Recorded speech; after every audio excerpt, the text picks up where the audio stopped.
अस्सलाम वालेकुम दोस्तों, मैं हूं रिजवान और आज हमने बनाए हैं बीफ पकोड़े और ये बहुत ही मज़ेदार तैयार होते हैं और इनको बनाना भी बहुत आसान है और इनको हमने एक बहुत मुनफरिद अंदाज में बनाया है। तो आए देखते हैं कि हमने ये मज़ेदार पकोड़े किस तरह तैयार किए हैं।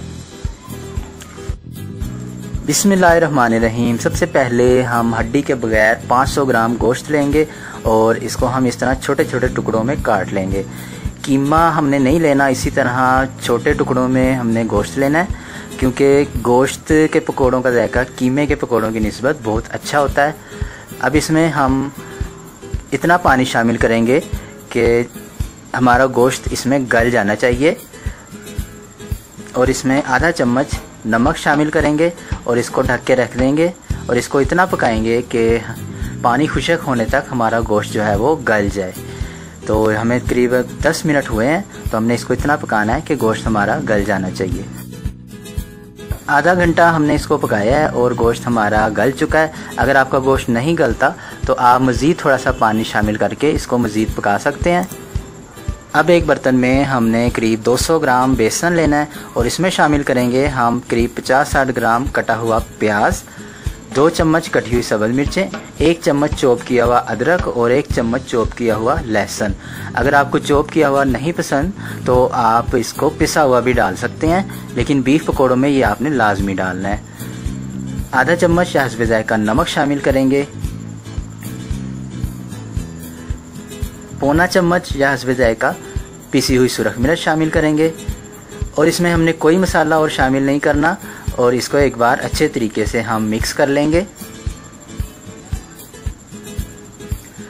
और जो हमने अपना गोश्त बॉयल किया था वो भी डाल देंगे और अगर इसमें थोड़ा बहुत पानी हुआ तो हम वो भी शामिल कर देंगे, लेकिन ख्याल रहे कि बहुत ज़्यादा पानी हमने पहले से शामिल नहीं करना। अब इसको अच्छे तरीके से मिक्स कर लेंगे और उसके बाद अपनी ज़रूरत के मुताबिक हम इसमें पानी शामिल करके इसका पकोड़ों का बैटर तैयार करेंगे। पानी आप अपनी पसंद के मुताबिक कम या ज़्यादा शामिल कर सकते हैं। जिस तरह भी आप पकोड़े बनाते हैं उसके मुताबिक आप बैटर तैयार करें। ये देखें, हमने इस तरह का बैटर तैयार किया है और हम इसके पकोड़े बनाएंगे। पानी की मिकदार आप अपने हाथ के मुताबिक कम या ज़्यादा कर सकते हैं।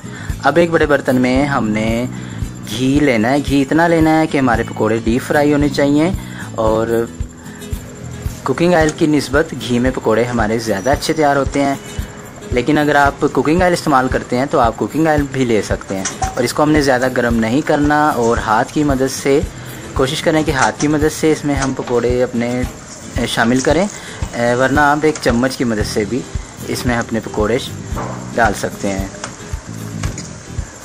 इसको एकदम से हम नहीं छेड़ेंगे, करीब 2 मिनट तक दरमियानी आंच पर इसको पकने देंगे और उसके बाद हम इसको छेड़ेंगे। तकरीबन 3 मिनट हमें हुए हैं दरमियानी आंच पर इसको पकाते हुए और एक तरफ से हमारे ये गोल्ड ब्राउन हो चुके हैं। तो अब हम इसको पलट देंगे। जब दोनों साइडें हमारी गोल्ड ब्राउन हो जाएंगी तो फिर हम इसको निकाल लेंगे।